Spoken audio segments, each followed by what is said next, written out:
Je ne sais pas si vous avez maintenant des questions. Merci beaucoup Simon. Effectivement, j'avais proposé, si on le peut techniquement, de prendre des questions dans la salle, s'il y en a. J'ai un micro là, je sais pas. Oui, je peux faire. Non, pas de questions. Alors, me concernant, merci beaucoup pour cette présentation. Je la trouve hyper riche. Il y a énormément de sujets sur lesquels on peut rebondir à partir de présentations. Donc, comme je te le proposais initialement, je voudrais avoir, entre guillemets, deux approches différentes. C'est à la fois sur le fond du travail réalisé et puis, dans le cas des internes de niveau 2 qui sont là ce soir, plus revenir sur l'élaboration d'un mémoire de DES ou d'une thèse. Pour nous, en l'occurrence, les deux font l'objet de la même validation. Alors, pour revenir sur le fond, je voulais insister que tu puisses revenir là-dessus. Tu l'as évoqué au début de ta présentation sur ce qui se développe beaucoup pour nous maintenant. C'est tout ce qui est gestion de risque, assurance qualité, qui va avoir son champ d'application dans le cadre de la réforme du DES. Son champ d'application se déployer. Tu as utilisé, je ne sais pas si tout le monde a pu suivre ta terminologie qui est toujours spécifique, mais tu as évoqué énormément de textes ou d'acronymes ou de termes associés à l'assurance qualité. Comment tu vois, toi, dans l'avenir de la pharmacie hospitalière, même si je pense que tu en es convaincu, le déploiement de cette analyse de risque, cette maîtrise de risque et ces systèmes d'assurance qualité? Alors le système d'assurance qualité, effectivement, il passe par des méthodes a priori et des méthodes a posteriori. Donc a priori, c'est tout ce qui va concerner la cartographie des risques, les audits cliniques, audits ciblés ou non, que vous pouvez faire en service de soins, qui vont vous permettre de prioriser vos actions, parce que les actions, on peut en faire beaucoup, surtout, tout le temps. Après, l'idée, c'est d'être toujours le plus pertinent possible et donc de bien les sélectionner, de les hiérarchiser. Ça, c'est important. Voir quels sont les modes de défaillance les plus critiques de vos process. Et donc, je pense qu'en ça, quel que soit le process sur lequel on est, que l'on soit sur de la pharmacie clinique, de la conciliation, de l'éducation thérapeutique du patient, il y a des cartographies des risques qui se font dessus, sur les mauvaises informations données, sur les effets délétères de tout cela avec le patient. Voilà, vous pouvez le faire, mais sur des process de production, c'est beaucoup plus simple. Mais à l'échelle d'un établissement, c'est la même dynamique. Vous prenez un service de soins, le parcours patient, en radiologie, ce que vous voulez. Et puis, les outils a posteriori. Une fois qu'il y a eu un événement indésirable, vous le savez, les événements indésirables sont extrêmement nombreux. Les événements indésirables graves associés aux soins, c'est un événement tous les 5 jours, dans un service de 30 lits. Je vous laisse faire le calcul pour le CHU de Caen, par exemple. Pour l'anecdote, ces chiffres-là ont été donnés par le CHU de Toulouse il y a bien longtemps. On leur a dit « waouh » et ils ont fait le calcul une fois que ces chiffres HAS ont été donnés. Ils ne s'étaient pas trompés. Donc, c'est vraiment une réalité.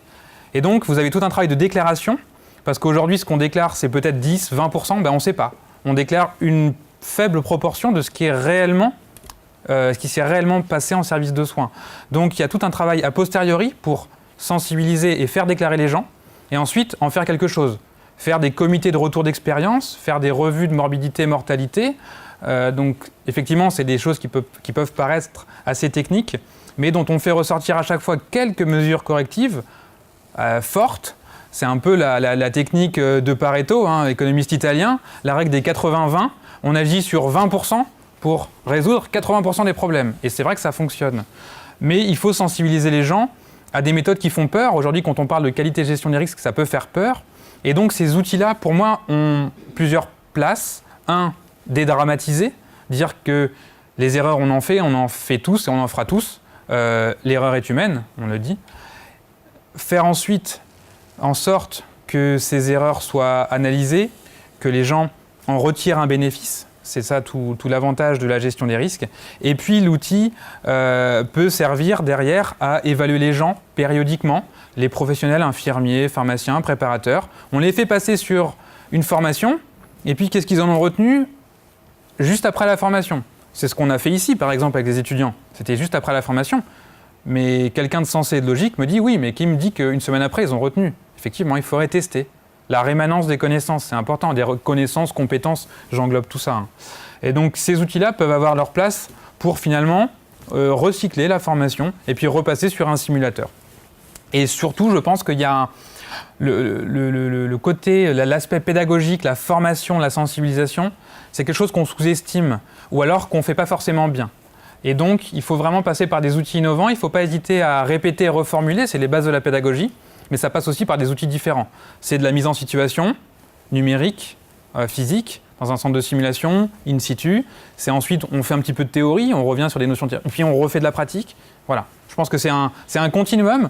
Et je pense que comme ça a été demandé et ça a été inscrit dans les maquettes des DES de médecine, le DES de pharmacie va suivre le même chemin avec un système de portfolio qui, à terme, il faut bien se le dire, sera certainement suivi sur la carrière professionnelle. Ça ne s'arrêtera pas à l'obtention de l'internat. Pour être certifié, recertifié, des modèles étrangers le montrent chez les médecins.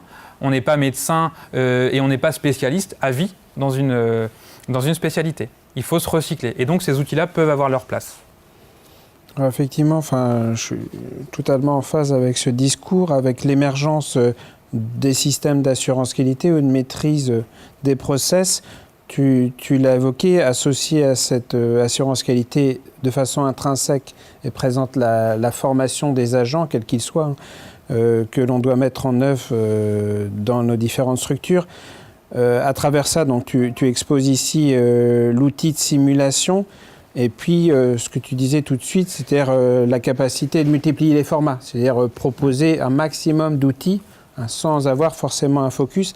À ce titre, tu présentais à la fin un format qui est effectivement important, c'est-à-dire être en capacité de former des agents sur la détection d'erreurs, mais aussi à un moment proposer un scénario sans erreur, qui puisse être à destination des usagers, qui sont maintenant partie prenante des process dans lesquels ils vivent, ils évoluent, le patient est usager et acteur de sa prise en charge, et puis aussi pour les professionnels eux-mêmes, c'est-à-dire être en capacité de voir, entre guillemets, l'exemple concret d'une bonne prise en charge d'un patient, ce qui est aussi un axe de formation. Donc on a tout intérêt, effectivement, à démultiplier les supports de formation, et comme tu l'as mentionné également, à mettre le professionnel ou l'usager au cœur du dispositif, comme un acteur quel que soit son rôle, de la prise en charge.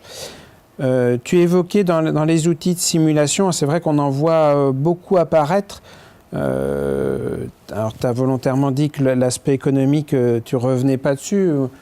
Enfin, j'aime à dire que de l'outil que tu présentes quand même, c'est qu'il est particulièrement intéressant économiquement, parce que peu cher et puis très proche de la réalité. Tout à fait. Le nom, effectivement, est très bien choisi, il est très immersif. Il y a beaucoup de serious games qui se développent, d'outils très techniques pour lesquels le professionnel, singulièrement, peut se trouver coupé de l'outil qu'on lui propose parce qu'il ne ressemble pas à ce qu'il vit au quotidien. Tout à fait. Donc de voir une vraie armoire, un vrai service, même s'il n'a pas la bonne blouse, un bon patient ou un bon médecin, ça le permet aussi de se projeter, de mieux s'immerger dans l'exercice proposé. Et je pense que l'atout de ce que vous proposez, de ce que tu présentes ce soir est à ce titre particulièrement intéressant, au-delà du bénéfice économique sur lequel je voulais quand même revenir. Comment tu vois... alors c'est vrai que pour l'instant, on voit beaucoup d'outils de serious game qui se développent. Comme tu disais au début, il y a un effet waouh parce que c'est un peu nouveau. Comme on l'a vu sur la chambre des erreurs, c'est vrai qu'au début c'était très beau. Enfin, il y a eu une grosse mode sur ce sujet de façon, on va dire, inhérente au service de soins. Maintenant, c'est en dématérialisé. Comment tu vois l'évolution après cela ? Parce qu'on peut décliner sous tous les parcours. C'est ce que tu as présenté à la fin, bloc, sondage urinaire. Comment tu vois la suite de ce que tu connais, toi ? Quels sont les outils qui nous attendent ? Les outils qui nous attendent, je ne les connais pas. En tout cas, je connais ceux qu'on propose nous. Il reste à construire. Ça reste à construire. Je pense qu'un axe fort restera le projet qu'on a là, le consortium avec les différentes sociétés savantes, puisqu'il a été structuré, pensé pour en fait s'adapter à des recommandations 2016 et être à la base des recommandations 2020. Donc en fait, c'est l'outil qui permet de voir ce que l'on maîtrise des recommandations pour ensuite les faire évoluer au travers du retour d'expérience des professionnels eux-mêmes. Et donc finalement, c'est une imbrication, un lien vraiment fort entre ce qui est dicté par les sociétés savantes, ce qui est fait sur le terrain, pour comme ça, toujours, parce que sinon, on peut fixer des niveaux de contraintes extrêmement élevés. D'un point de vue purement assurance qualité, je triple contrôle tout. Les directeurs risquent de ne pas être d'accord, mais je triple contrôle tout. Théoriquement, ça met quand même du verrou. Voilà, donc les recommandations peuvent dire des choses parfois un petit peu loin de la réalité.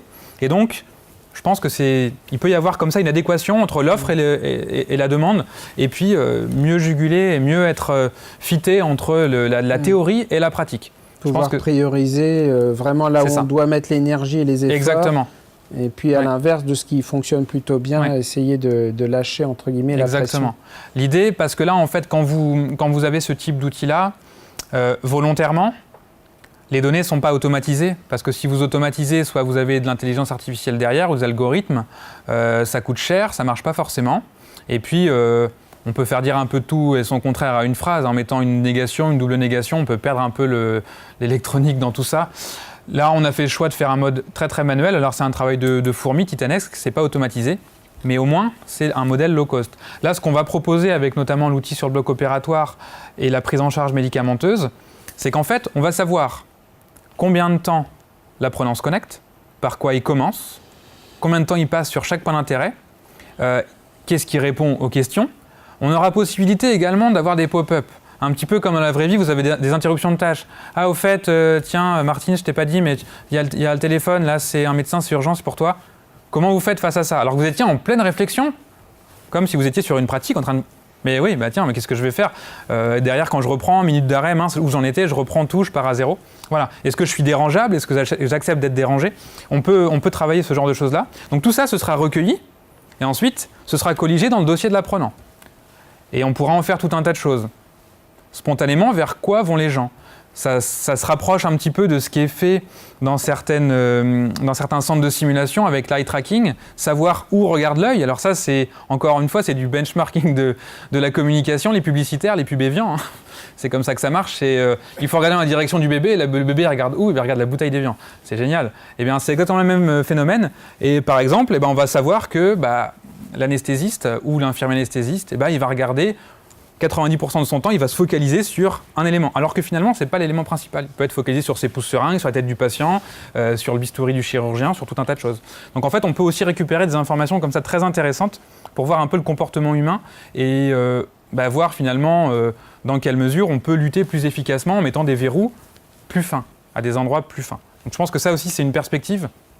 Alors c'est complexe, mais on peut assez facilement tendre vers ça. Si on pense à la formation innovante via les centres de simulation, équiper des lunettes qui intègrent ça, aujourd'hui c'est peut-être un petit peu coûteux, mais peut-être que dans 2-3 ans, ce sera finalement, à mon avis, assez modeste. Donc c'est des choses qu'on pourra derrière, au débriefing, on aura les stats directement, et puis on aura un tableau de bord, voilà, vous allez regarder ici, ici, ici. Il faut faire attention parce que vous détournez votre attention de la prise en charge, du tableau, enfin voilà, on peut faire tout un tas de choses comme ça. Alors, tu as également évoqué une notion particulièrement importante ici dans le cadre du PFRS à Caen, c'est la notion d'interprofessionnalité, puisque maintenant on a la chance dans ce PFRS de voir, j'allais dire en coprésence, différents professionnels de santé autour d'un établissement de formation. Tu as évoqué aussi la difficulté justement à mettre en musique cette interprofessionnalité, tu as évoqué sur l'expérience que tu as vécue d'avoir oublié les infirmiers. Tu as évoqué aussi ces histoires de glissement de tâches. Je pense que l'outil peut être justement intéressant, même pour des gens qui côtoient le process sans y avoir réglementairement autorité A. Ça peut être justement intéressant de positionner le rôle de chacun, même si l'aide-soignant, comme tu l'as mentionné, ne fait pas partie de la prise en charge médicamenteuse des patients. Ça peut être justement intéressant de rappeler le rôle de chacun à partir d'où je m'arrête, même si je n'y suis pas associé, de bien définir le rôle de chacun. Une donnée que j'ai trouvée intéressante sur laquelle je voulais revenir avec toi, c'est la participation à 2% de médecins. Justement, comment tu vois ça dans l'interprofessionnalité? Alors c'est compliqué parce que c'est filmé. Vous avez 2 catégories de médecins, ceux qui font des erreurs et ceux qui n'en font pas. Voilà. Donc déjà, tous ceux qui n'en font pas, vous les avez perdus parce qu'ils n'en font pas. C'est volontairement provocateur, mais je crois que si vous êtes vraiment sur le terrain, malheureusement, vous en avez.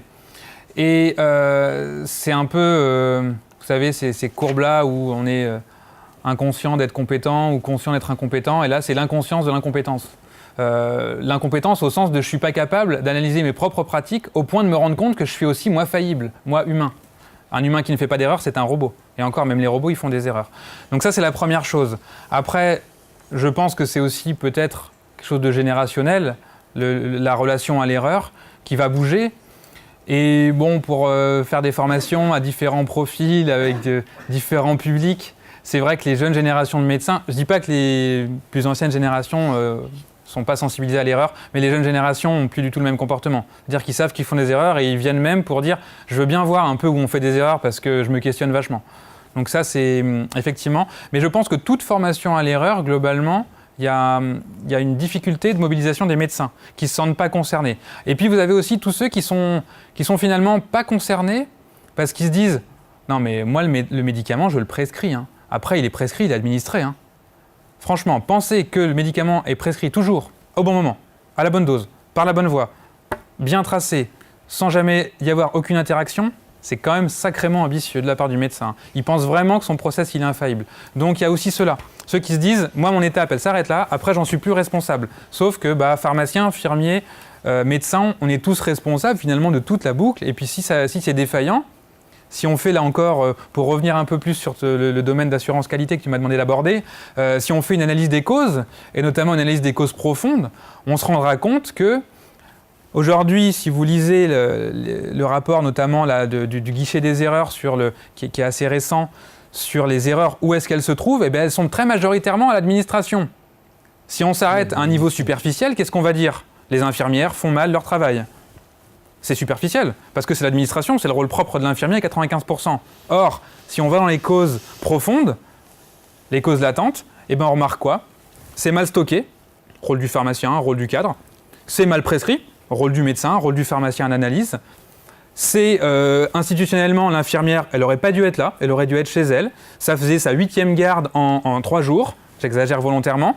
Il y a un rôle de l'institution. Et donc finalement, 80% des erreurs qui sont sur l'administration, le rôle infirmier d'un point de vue erreur patente, eh bien finalement c'est peu souvent l'infirmier. C'est souvent multifactoriel, c'est le diagramme de Reason que vous connaissez certainement. C'est un enchevêtrement d'éléments qui font qu'on arrive à l'erreur, mais bien souvent l'infirmière fait bien son travail. James Reason l'avait montré dans les années 90, c'est lui qui a fait changer un peu les mentalités. Seulement 1 à 3% des erreurs sont intentionnelles. Les autres, c'est le système qui pousse à l'erreur. C'est quand même pas rien. Donc finalement, ça permet de se questionner et de se dire que effectivement tout le monde, médecin, infirmier, et même effectivement un aide-soignant qui voit une perf qui lui paraît bizarre, c'est de se dire mince, là c'est bizarre, je vais peut-être aller dire à l'infirmière que c'est bizarre, ça flocule quand même dans le...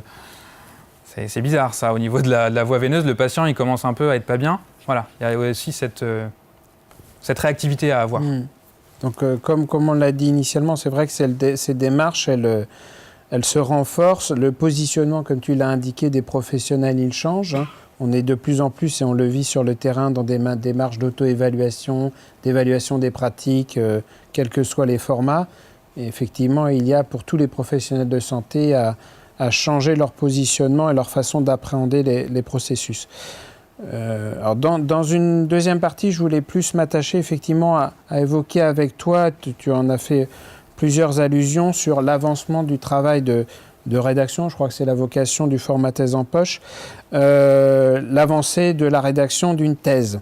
Alors tu as évoqué là aussi peut-être des gros mots sur lesquels tout le monde n'a peut-être pas forcément suivi, hein, du diagramme de Gantt, hein, qui permet effectivement de voir comment on programme, entre guillemets, l'avancement d'un projet et à partir de quel moment on arrive à suivre le cadencement de ce projet.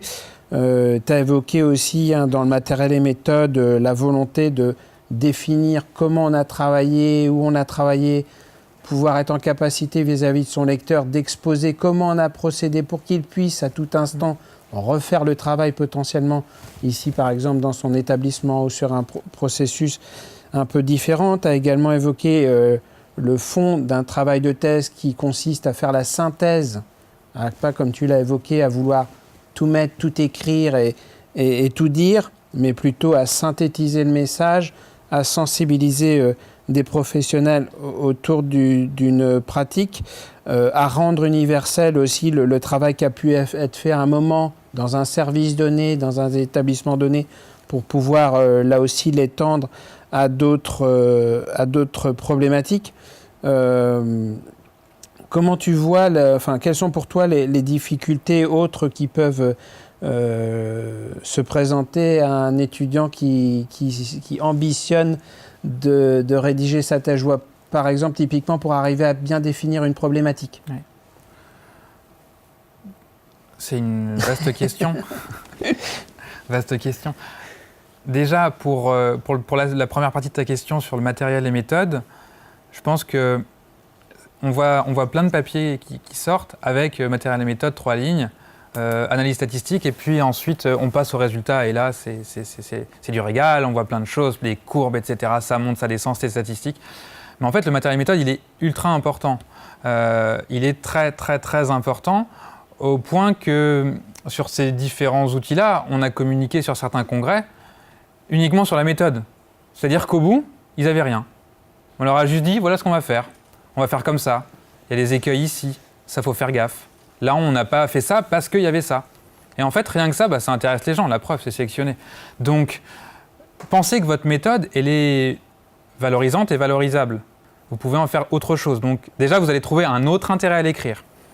Déjà, rien que le fait de proposer un modèle innovant, que ce soit sur une étude, il faut vraiment s'intéresser à l'interaction entre la prise d'IPP et la présence de Clostridium difficile. Je suis intimement convaincu qu'il y a un taux d'échec qui est plus important.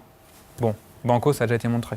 Dommage, c'est pas un bon sujet de thèse. Mais voilà, c'est comme ça qu'il faut le penser. Et de se dire que d'un point de vue matériel et méthode, comment je dois m'y prendre pour arriver à répondre à ma question. Et donc là, déjà, ça va vous faire quelques pages. C'est une des pistes pour moi, c'est trouver vraiment la bonne question pour derrière le matériel et méthode qui soit béton et comme ça. Après, il peut y avoir aussi plusieurs matériels et méthodes en fonction de ce que vous voulez montrer. Vous pouvez développer plusieurs modèles, les confronter, se dire lequel est le plus efficient. Alors pour le choix de la question, finalement c'est le choix le plus difficile parce que soit vous êtes intéressé par peu de choses, ce qui est assez rare. Et là c'est très simple, vous aimez uniquement la nutrition parentérale en néonate.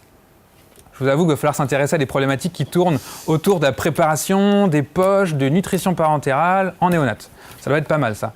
Par contre, si vous aimez la pharmacie clinique, vous aimez aussi la gestion des risques, puis vous aimez quand même bien aussi l'achat, approvisionnement de médicaments et de dispositifs médicaux, et puis vous aimez aussi la vigilance.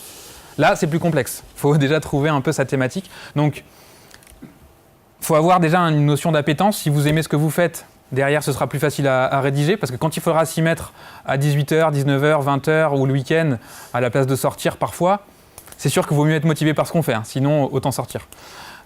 Et puis, il faut aussi être pragmatique et rationnel. Soit vous êtes intimement convaincu qu'une idée que vous avez, c'est porteur, pas forcément aujourd'hui, mais ça le sera demain, et vous y allez, contre vents et marées. Le projet, on l'avait en tête depuis 2014. En fait, on a mis 2 ans à le maturer parce qu'on n'était pas prêt. Parce qu'à l'époque, il n'y avait que 2014, c'est le tout début de la réalité virtuelle et le 360 existait un petit peu. Mais par exemple, sur ce projet-là, ce n'était pas suffisamment mature pour y aller. Donc on a commencé avec de la 3D. Le modèle aujourd'hui qu'on n'apprécie pas spécialement, dont on trouve ça complémentaire, mais je pense qu'il est encore trop onéreux aujourd'hui pour être utilisé, eh bien on a commencé par celui-ci, pour se rendre compte au bout de 2 ans, qu'on avait juste modélisé un lit et un patient, et que c'était moche. Et là on s'est dit, il faut trouver autre chose, parce que très clairement, ou alors il faut payer très cher, ce que certains font, c'est un choix. Donc il y a aussi une question de savoir un peu où va l'avenir, c'est pas évident, mais c'est vrai que si vous vous intéressez par exemple aux médicaments de thérapie innovantes, aujourd'hui vous pouvez faire tout un tas de travaux, c'est demain, on est d'accord, les médicaments de thérapie innovantes. Donc peut-être qu'aujourd'hui il n'y a pas forcément d'intérêt, mais demain vous allez être un référent, un spécialiste au niveau local, régional, national. Ça peut être ça aussi. Donc il faut vraiment trouver un sujet qui porte. Et puis en dehors de la portée scientifique, intellectuelle, on se fait plaisir, il faut aussi avoir la portée pragmatique. Qu'est-ce qui va servir quand je serai pharmacien hospitalier? Alors, se faire une étude multicentrique sur voilà, la prise en charge d'un patient atteint de telle pathologie et travailler avec... avoir fait une énorme publi à la fin, c'est super. Mais le pharmacien hospitalier de terrain qui va vous demander de faire de la pharmacie clinique, de déployer un nouveau logiciel de la prescription, de gérer les vigilances, il va vous dire votre étude est super. Mais par contre, moi au quotidien, qu'est-ce que vous m'apportez ? Alors que si vous avez développé un atelier d'éducation thérapeutique chez le patient HTAP, si vous avez déployé un logiciel WMS pour gérer les commandes de service par exemple, voilà, des choses comme ça, c'est beaucoup plus pratico-pratique, certes, c'est peut-être en apparence moins ambitieux, mais c'est aussi beaucoup plus utilisable. Et je pense que c'est très important. Donc essayez de voir aussi ce qui intéresse un petit peu les pharmaciens chefs de service. Donc pour ça, il faut les questionner. C'est quoi vos grands enjeux de demain ? Et là, s'ils répondent tous la même chose, essayez d'y aller quand même. Je pense que ça vaut le coup. Donc parce que vous pourrez répondre à toutes les offres d'emploi en disant « moi ça je sais faire ». Et chez vous, je pourrais faire ça. Et aussi, par rapport à mon projet de thèse, on avait mis en perspective ça. Vous avez le budget pour le faire, les ressources humaines, et bien on y va. Voilà. Je note que pour maturer ces sujets, là, effectivement, il ne faut pas attendre le 8e semestre pour s'y mettre. Il faut regarder à chaque fois, poser la question. Quels sont les grands enjeux de demain ? Quels sont les grands enjeux de demain selon vous ? Si un pharmacien, un chef vous répond ça, vous répond pas, c'est embêtant, quoi. Je pense qu'il sait forcément quels sont ses grands enjeux à lui, de sa PUI, et puis ceux qui sont au niveau local, régional ou national. Alors, dernière question là aussi pour faire le tour sur cet aspect thèse, et effectivement qui est très important et que tu as souligné, c'est l'après. C'est-à-dire la thèse, effectivement, n'est pas une fin en soi. Elle nécessite déjà effectivement d'être valorisée au maximum de ce qu'elle peut l'être. On a parlé de publication, mais en tout cas que ça puisse être ce parcours obligé de la rédaction de la thèse, pas uniquement un exercice obligé, mais une vraie valorisation au sein d'une maquette, au sein d'un parcours d'un étudiant, pour dire voilà, mon parcours il a abouti à ça, et je suis allé jusqu'au bout du projet, de la démarche, comme tu l'as mentionné, et ça a abouti à ça, et derrière, comme tu l'as mentionné, j'ai rebondi et j'ai pu poursuivre le projet au-delà de la thèse, et je pense que ça c'est important de le rappeler ici au cours de cette présentation, pour pas que la fin, comme tu l'as mentionné, la thèse ne soit pas la fin, même si c'est le cas, d'un parcours cycle, étudiant. Mais le début d'un autre. Hein. Voilà, c'est le début d'une carrière professionnelle, donc ça doit aussi être, tu l'as dit, c'est effectivement une carte de visite, c'est quelque chose qui apparaît, que l'on relève aussi, même si tous les étudiants la soutiennent au titre du concours PH, qui constitue donc à ce titre, comme tu l'as dit, une carte de visite, et c'est important, je pense, ici de le rappeler. Tout à fait. S'il n'y a pas de questions complémentaires, je te remercie encore vivement pour ta présentation. Je crois qu'on peut applaudir Simon pour son travail.